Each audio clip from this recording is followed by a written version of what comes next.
Hello बच्चों। यहाँ लिखा है a thin horizontal circular disc is rotating about vertical axis passing through its centre an instant is at rest.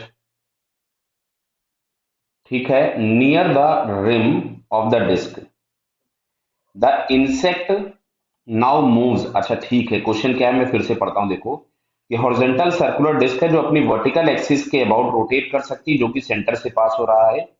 एक insect है मतलब कोई एक कीड़ा है, is at rest at a point near the rim, मतलब रिम के पास कहीं पर वो रेस्ट पे है। The insect now moves along the diameter of the disc to reach the other end during the journey of the insect the angular speed of the disc. बेटा clear हुआ क्वेश्चन? मैं आपको समझाता हूँ डायग्राम बना करके इसका।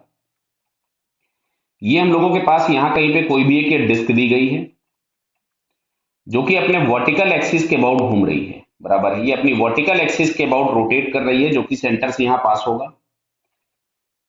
कोई भी एक इंसेक्ट है जो कि यहां कहीं पे पहले से है और ये ओमेगा से रोटेट कर रही है। तुमसे बोला गया ये इंसेक्ट डायमीटर के लॉन्ग मूव करता है और मूव करते करते सेंटर पे पहुंचेगा और फिर ये इधर वाले एंड पे पहुंच जाएगा। तो बेटा सुनो इधर, जब ये अभी इस पॉइंट पे है तो इसका जो मोमेंट ऑफ इनर्शिया इनिशियल होगा वो आपके पास मैं लिख देता हूं। मान लीजिए डिस्क है, डिस्क का moment of inertia mr² 2 plus जो इंसेक्ट है उसका मोमेंट ऑफ इनर्शिया हो गया mr², पॉइंट कंसीडर किया है। अच्छा, जब ये सेंटर पे पहुंच जाएगा, कहां पहुंच जाएगा? सेंटर पे, तो उसको मैं आई सी लिख रहा हूं। ये हो जाएगा mr²/2। क्लियर? फिर जब वो दोबारा पहुंच जाएगा उस एंड पे, फाइनली मोमेंट ऑफ इनर्शिया अगर मैं लिखूं तो mr²/2 प्लस mr²। तो हमको दिख रहा है यहाँ पे कोई एक्सटर्नल फोर्स नहीं आया, मतलब जो एंगुलर मोमेंटम होना है वो एंगुलर मोमेंटम हम लोगों के पास क्या रहेगा? कांस्टेंट रहेगा। क्लियर है? तो जो एल हम लोगों के पास है वो आई ओमेगा रहेगा और ये कांस्टेंट होगा। तो अब अगर हम देख रहे हैं कि पहले आई यहां से यहां जब हम गए तो आई हमारे पास कम हुआ, फिर यहां से यहां गए तो आई वापस से बढ़ गया। तो आई अगर हम लोगों के पास पहले कम हुआ है तो एंगुलर वेलोसिटी पहले बढ़नी चाहिए। समझ में आ रहा ना बेटा? भाई आई ओमेगा कांस्टेंट है, अगर एक क्वांटिटी कम होगी तो दूसरी वाली बढ़ेगी।